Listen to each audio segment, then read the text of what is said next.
Hello and welcome to the Stress Mastery Podcast. I am your host, Peggy Romero, and I thank you so much for joining us today on this Saturday. And this week, we have been talking about rebuilding. And so I got to thinking, wow, I know the perfect person to do an interview with. And this is someone that I call my friend. Her name is Nohemi Kong. And she and I met some years back, maybe four or 5 years now, and we have both completely rebuilt our lives since then. So I thought it was a great interview. So welcome to the show, Nohemi Kong. Thank you. Thank you for having me. So Nohemi is a successful owner of the Casillas Kong Allstate Agency in Yuma, Arizona, that she purchased a few years ago. And I'm going to give you the backstory just for a minute. So she purchased the agency from me. So I had been in Portland and I was in the process of rebuilding my life, and I was going to be a snowbird. So moving part of the year to Yuma and staying part of the year sorry about the traffic, and part of the year in Portland area. So I started working at this agency because my old manager called and said, oh, we could sure use you down here. We have an agency that needs some help. And he had transferred to Arizona. And so I went there and bought this agency. Right away, I figured out I was in over my head because they all speak Spanish and I don't, even though my name's Romero. So anyways, Nohemi was the staff person there. There was two girls that I begged to stay with me when I bought the agency. And she had been there for, I think, like 10 years by then, Nohemi? Yep, 10 years in. Yeah, so she was there and so was her cousin Veronica, and they pretty much had the place going, and the old owner didn't really work there much. So they needed some structure and some process. So in walks Peggy Romero, the control freak. So Hemi, you can tell them the story of how we went from that to where we are now. Well, I think we should start off defining how you were. So just so they know, Peggy would give me 5 things to do. For example, one day my computer wasn't working. I was dealing with technical support, and she gave me 5 things to do on the computer. And then 5 minutes later, asked me why they weren't done. And she was so upset, and she knew that I didn't have a computer to work. So you were so controlling. You were all over the place. Gave me so many different things to do that it was just driving me crazy. So that is how I met Peggy. She was my boss for a little while. And then Oh, but then remember, I started coaching. That was yeah. actually, I So think there for maybe like 3 or 4 months. I think 3 months in is when you started coaching. So I know that at the first couple months, I mean, Veronica wanted to quit. I didn't know what I was gonna do because we couldn't handle you. Um, so once you started coaching, we just kind of saw a different Peggy. Like your stress just went down completely. It wasn't like you exploded like you normally would, or you would get upset with us and walk away or just leave the office. It really did help you. And I saw you change in such a different person. Even now that I know you personally more than before, you are not the person that I met 5 years ago. Yeah, so for those of you guys who don't know, I met Bill Courtright from my sister, and she was always, when I was in Portland, I was a psycho agency owner. I was really successful though, but I was like, you have to do it this way. You have to do the process like this. You have to print Now, on this colored paper. The auto quotes go like this. The home quotes go like this. You return these phone calls and say this. to I be was fair, crazy. your madness worked now because I still follow most of it. It's just the way you projected. I mean, I had to Yeah, keep Veronica calm like every other day because she was ready to leave. I mean, it was yeah, hard. yeah. I was so stressed out, and I didn't know how to manage my stress. But my sister had been begging me to coach with Bill when I had this other agency in Oregon. It was a really successful, thriving agency, but I was under so much pressure. And so I thought, okay, well, I'll get this new life. And then I wasn't planning on buying the agency, but it sounded pretty good and profitable. So, okay, I'll try that, but I'm going to be different this time. Well, you're the same until you're not. Mhm. So anyways, I thought, all right, well, I'm making money now again. So I'm just, instead of getting used to making this money, I'm just going to start coaching with Bill. It's really expensive for those of you guys who don't know. And so I just decided I'm going to go all in on the coaching. And I just couldn't believe when you told me, Hemi, like maybe 2 weeks into it, you're like, wow, what are you doing? Like, this is crazy. I can already see a difference in you. And you didn't even know what I was doing except saying, oh, I have this meeting with this guy Meeting. on Tuesday Yeah. morning. Yeah. And you guys were starting to ask me, like, what's this meeting? What the heck's going on? So what drug are you taking? No. Yeah. What do you want? Anyway, so like I said, I got in over my head at that agency because everybody spoke Spanish. And it was so funny because people would come in just to make a payment, but And they sit wouldn't there. come and talk to me. They would They would sit there sit for there. 20, 30, 40 minutes until one of us was available to take their money. I would have to Yeah, tell them, hey, she's available. She can take your money. It's okay. She's the boss. But but yeah, no.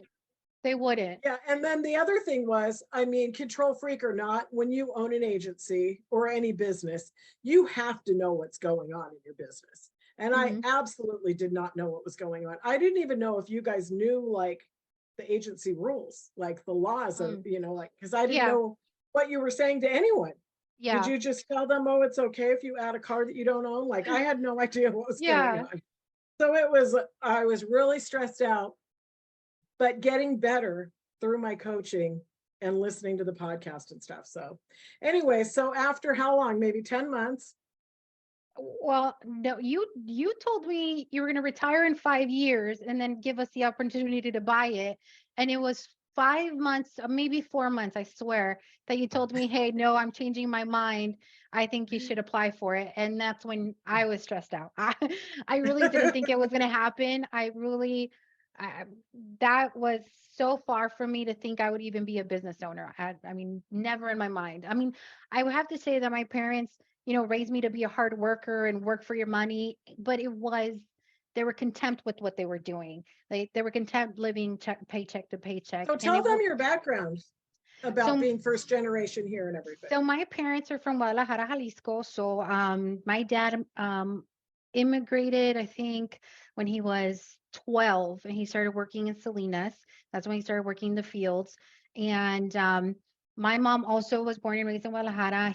They got married, and then he brought her back over here. So I'm first generation, born and raised in Yuma. I am, I think, the first one in my family to actually own a business. Um, so that was a little crazy. And I myself worked in the fields. I mean, it wasn't something that I thought it was going to be forever. I knew it was more of a punishment that my dad made me do it when I was 12. Um, and I knew it wasn't for me.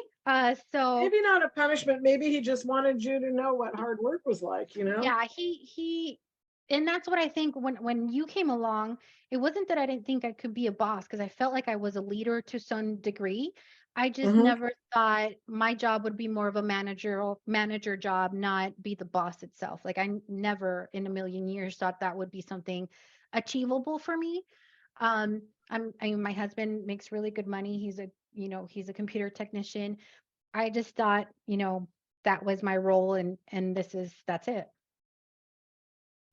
So then you became the boss, and then you started deciding what you needed to do. So you had to not only rebuild your identity from being the daughter of a migrant worker who might be a manager someday, but never a business owner, to actually owning the business, to rebuilding the agency itself, because by now it's gone through, how long did the previous owner before me own it?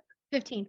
Quite a while. So 15 Hmm. years of running a certain way, And then the you. good and the bad, and then me, Then and we got the then rainbow of all the papers you left to me. Um, that's right. At and then least I I sold took you my over. colors. Yeah, it I came with took the over the agency. rainbow filing, which makes sense. Um, You that's guys don't another know how that's much another fun of episode. me they made. So much over those colored pieces of paper. And I tell them, it's just easier to know what you're looking for. It's just easier. It's just easier. Oh my gosh, they fought me and fought me. So I love it when I go visit Hemi, and there she is with all these Colors. colors of I paper. would take a picture, but right now I'm remodeling the office, so I have files of paper, like bookshelves of them, just because I want to make sure I have every color in the rainbow. Um, yeah, the agency, for me to actually take over, I thought it would be the easiest thing. I'm like, hey, my previous owner, which was she was here for 15 years. She could have, if she did it, I could do it. I mean, there was no way. But once I actually stepped in the shoes and realized what it was all about, I had all this stress, and I honestly would cry of just knowing that in my head, I was like, I don't deserve this agency. Like, I didn't work hard enough to do it. Like, it was this self-sabotage that I just kept um over and over in my head, that one day the agency, they'll just take it away from me because I never deserved it. And then COVID happened. So I'm like, here you go. You don't, this is a sign you shouldn't have ever got the agency. So it was such a hard thing to step out of. And also, I'm not going to say I'm perfectly out of it, because sometimes I do feel like when we have bad months that I kind of step into it again and be like, okay, you know what, you're not a leader. You should have, this is not what you're supposed to do or be meant to do or whatever. And it's a very hard process, but I mean, with your coaching, it has helped me tremendous. I mean, I still get my little moments of stress, but just being able to get out of them easier and not such a long, process of me fighting with myself, it's just changed my life. So you skipped the part to tell them that after some time of you having the agency, and then I didn't just leave her there. Like, I was helping her. Here, we do it like this, and if you like that, because it's just nice to help the next person. But Hemi already knew so much of what to do, because you girls were there a lot by yourself. So you didn't know all the back stuff, but you knew how to run an agency, basically, just not the Just owner part. yeah, and not having the mentality of an owner, because sometimes feel like I'm just a staff member sometimes. I sit in the front with my girls. I work the same way. I don't change my lifestyle that much in that aspect. So that kind of really didn't change for me, but the stress of having everything fall on you was something I've never had before. I mean, Yeah. uh, my parents, I mean, my dad to this day, he owns every car that he owns. He has like 5 cars. They're all old. They're all paid off. He never had to get a loan for them because he never believed in getting loans. So when Peggy came along and said, hey, you're getting over almost $500,000 loan, I was having a heart attack. Like I knew how to, I was always Don't really, worry, you only have to borrow 530,000. I mean, yeah, it it's okay. wasn't, yeah. And then I'm like, okay, I'm going to go along with this lady because it's not going to go through. Like I knew my credit was good. I just didn't think it was that great. So I was like, okay, this is not going to happen. And when the loan went through, I'm like, oh my God. And then you told me I had to go meet the main guy in Phoenix, and he showed up randomly here. And then I'm like, he's not going Oh, to interview me. You're like, no, he's not going to interview you. I'm like, okay, I ran to my house, got ready, and he interviewed me on the spot. And I'm like, oh and Lord hired you Jesus. on the spot. Yes, so Yeah. that was crazy. I mean, everything, I mean, God, I feel like God puts everything in your life in a certain way when it's ready for your moment. So I was fighting it as much as I could. I mean, I Well, didn't, luckily you had me there coaxing you, and here, this is how you fill out these papers, and we could do this yeah. and that. Yeah, Yeah, I was it was so all legit. scared. I think that probably helped your confidence a little bit by like, oh, really? That's what you have to do, you know? It was really scary. I had to borrow money from my parents to get the down payment. So my parents, I I mean, I thought we were gonna go to the bank and get money out of the bank for them to let me borrow money. They had it in a couch or something in the house. Um, and they didn't even ask me questions. I'm about to cry because They how just trusted you, they because other did. people can see things in you and in us and other people that we don't always see in ourselves. So I'm hoping that you guys who are listening are realizing that, like, she had to rebuild her whole identity to be able to borrow money, to fill out applications, to do face-to-face interviews, even. Fly. Oh, that's right, she didn't Even even fly fly. anywhere. I That's right, I made her fly places. That's You made me right. fly to Chicago. I was dying. We flew to Um, Houston together, or Dallas, or somewhere in Texas. You and I went yeah. for a class. Yeah. Yeah. So her whole life was just changing and changing. No, I It think was, it was beautiful the fact that I had great support from my in-laws, my parents that believed in me, you. Um, yeah. that I didn't see in myself. I think it's probably the biggest thing that we're so used to with all those negative thoughts that you have in your head 24/7. I honestly thought that was only me. Like nobody else had those evil thoughts, and it's really hard to manage it and control it if you don't have somebody to help you out with that. Yeah. So anyways, so then as the story goes on that she has the agency and I'm like, oh, thank heavens. Anyways, then she's like, Peggy, I can't do this. I shouldn't have done it. I shouldn't. I said, okay, listen, you're making money now. So now you need to step up and do some coaching. You know how I was this crazy and nervous and scared all the time? No, you need to be able to see yourself in a different light. So she started coaching with me maybe 6 months after you got the agency, 4 or 5, Yeah. I don't know, a while later.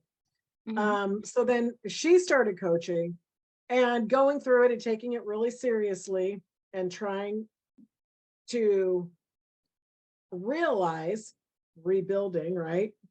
Understanding that if Peggy could do that and change right before my eyes, and I was way worse than you, I'm just a that good you, faker. I can I, hide it. I think that that gave you the confidence that you could do it too, you know? And so she was coaching with me, and I remember the main thing that we had to coach about was imposter syndrome a lot. We had to talk about that kind of stuff a lot. But Hmm. also, I think too that you were going through a lot of stuff. You had your daughter um, growing into a woman and getting ready to go to college, Hmm. and your marriage changing because now your husband had to re-identify who his wife was. Like Yeah. everything changes when you take on these challenges, which we're all presented with them in our lives. So we can either be scared and shrink back in our cage and do what's comfortable, or we can be gutsy and bold and go for it. But when you go for it, you're in these relationships, and all of those relationships changed because you Yeah. changed, you know?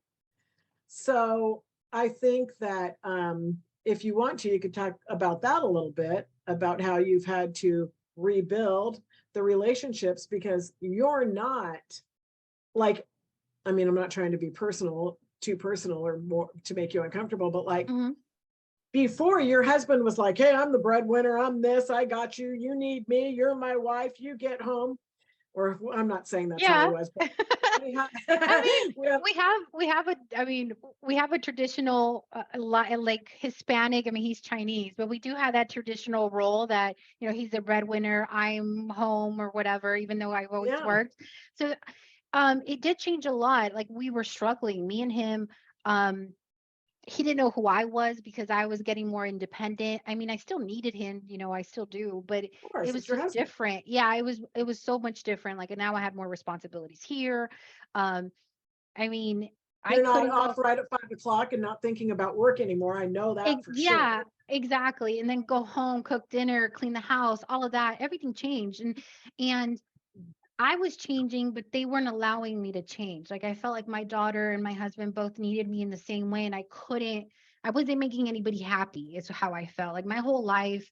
I mean, um, you tell me about, your family has to be in a good level. You have to be good in A balance. everything, a Mhm, balance. And I was good at money. Like I've always been pretty good at paying my mhm. bills, having responsibilities and my faith and all that. But everything else was falling apart and I was with it. And even though I try to push through it and try to find it on my own, your coaching helped me understand my own personal struggles that I came with, when I was a child, to what I project with my family as well. Yeah. Yeah. And it's just amazing to see that. Not that I'm patting myself on the back or taking any credit, but it's amazing to see you rebuild and like flourish because you're happy. I know that you I, still get it, stressed out sometimes. I Like you'll call me and yeah, it go, was. ah, Well, I but think because life is so different. Now I'm a mom. My daughter's in college. Like my role changed all over again. exactly. Now it's like me and my husband don't have nothing to fight about. Like, like we need And to nothing to spice do. again. What is there to Yes. Like, what are we talk doing? about Yeah, let's paint the wall. Now I know why you paint the walls. now? I Um, always paint. um, it's just so much different. I mean, I still get stressed out. I still have issues sometimes, but I feel like now I have the ability to let somebody know. Like before, I think my biggest problem with my family and my husband and my daughter was I was so wanting to please them that I would never tell them what I was mad about or what I wasn't happy. I was just, Oh, you know, that's she right. so if like she wanted, I don't know, if if she wanted something and it kind of conflicted with my schedule, I would just change it just to make her happy. Or if she would get me upset because of something she didn't do right or, that I was mad, I would just keep it in instead of letting her know what was going on. So that Hmm. changed a lot. Like now it's like I think about it sometimes that she still gets me mad, but I kind of like sit down, think about what I'm feeling, and then I'm able to actually talk to her instead of like yell at her like I used to. So that Hmm. changed a lot. Yeah, so you learned your tools, let go technique, and Yeah. understanding how important like setting your day is, and making your plan and setting your goals, and yeah, just doing your And then life. with my husband, I think it made me understand how he loves and how he shows love. My husband shows more love in the way he could like takes care of me and provides for me, and the way he knows I need something, he goes to the store and leaves it for me. His love is so much different than the way I loved, and I didn't understand it. So that Yeah. actually was such a different having a different kind of point of view of understanding how he worked and not taking it personal just because he doesn't live the same way I do. Yeah, that's one amazing thing in stress mastery, whether you're listening to the podcast, doing the exercises in the community, or coaching one-on-one. When you can realize that the whole world is actually not revolving around you, they're each doing their own thing, and you're Yeah. doing yours, And then and to letting it. understand it, yeah, because I would take what he would say so personal because I mean, granted, he wasn't raised in, this best family atmosphere and stuff. So I would take it so much personal because my parents have been married, I don't know, 45 years, 47 years, happily married. And I've never in my life seen my dad yell. Um, Wow. so yeah, I've never seen my dad yell at all. He loves my mom so much. Um, that when I got into, I mean, Brandon's not my first marriage, but my relationships were so like wild and yelling, and I wouldn't let him say anything, and I would go over, yell at it over him, and it was not working, obviously, but because I wasn't letting him express it without me being personal about it. When he would say Mhm. something, I would just take it like, oh, he doesn't love me, instead of actually understanding what he was trying to, say. Yeah. Hmm. Yeah. So yeah, I'm so glad that you did coaching, and I'm so happy that you continue doing your techniques and tools that you learned, because they really do make a difference. So yeah, rebuilding now, you're rebuilding, like you said, your daughter is about to graduate college, right? Or is she a junior this year?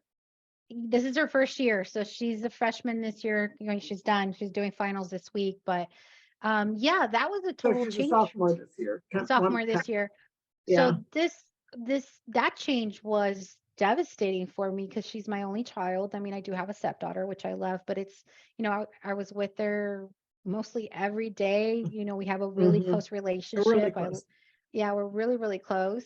So her just leaving me to go to school, it was devastating. So it was hard to bring those tools in because I was emotional for a couple Yeah, weeks, just so you months. guys know, she'll call me and go, Peggy, so this is what I think. This is how I'm feeling. Do you think this is normal? Do you think Dee should have done this or that? And it's like, Well, I okay, also I'll think let her it's go. it's so different how I was raised. Like my mom, I Oh, yeah, love my yeah. mom. I love my mom, but my mom was typical Mexican. The woman would stay home, cook, clean. She wasn't allowed to go out. If she did, she had to have a chaperone. She was very protective of me. I didn't even go to prom. I mean, I didn't do a lot of things that normal people I think would have done. So when I had my child, I knew I wanted to do completely the opposite. Like I wanted to have a relationship with her. I wanted her to have fun. So um it was different. Then I married, my husband who's, half Chinese, half white. So his culture is completely different than mine. So What he even thinks she's though so even though I wasn't okay with the way I was raised, I still kind of wanted those roots. Like I still kind of went back to how, oh, well, my mom didn't let me do that, so I shouldn't let her do that. That doing. was really hard. Yeah, I remember that. Especially in this time, it's just really different. Like lifestyles are different, the way we raise our kids are different. Um, I mean, I don't think I would change my relationship with her. I love my daughter. Make me cry. She's the most amazing thing that's ever happened to me. And because of her, I'm still here, honestly, because her dad was horrible. Um, and she's been my purpose. Mhm. So Yeah, so rebuilding your life now from being the mom of this kid who needed you every day to, okay, here's your car, but you have to come home every night, yeah, to, okay, now you're leaving and you don't live here, and how often are we going yeah. to talk, and how are So we going to now see she's actually coming in town because she's gonna stay with us for a week. And then she sends me a text, Mom, what are you doing for dinner? And I go, you figure it out, honey. So it's a you? Good for completely you. different thing. Yeah. Rebuilding the relationship. Yeah. I was like, no, I ain't going, nope, you figure it out. Let me know what you want to do. We'll do it together. But I'm not like, it's just such a different thing. To remember how I let everybody in my life I was just trying to please everybody and I was just so miserable. Mhm. Wow. Well, I'm really glad that you came on the show. I'm so happy that we were talking yesterday and I was like, hey, wait, I have a great idea. So I know Yeah. you're nervous, but I was super nervous. just Um, so natural at things. You're so no, good at it's so many super things. I'm super nervous, especially because you have a whole bunch of followers everywhere. But no, I honestly, you have changed my life, not just, business wise and being a business owner now, but personally, like you have changed so much yourself that I remember when I would talk about you, I'm like, gosh, she was so crazy when I first met her. And you were all over the place. I remember when you took me home one time to Oregon, we had a million things to do at the same time that, I mean, it now I understand you're always like that normally, but now you're so much different. And my life is completely different because of you. And I want to thank you for believing in me, Oh, for keeping this friendship that, I mean, we could have easily ended our friendship, 3 years ago when we sold the agency. And I can tell you, I'm super blessed to have you in my life. And mhm. it's such a blessing to see how you help other people without even a care. You just don't care and you just help people.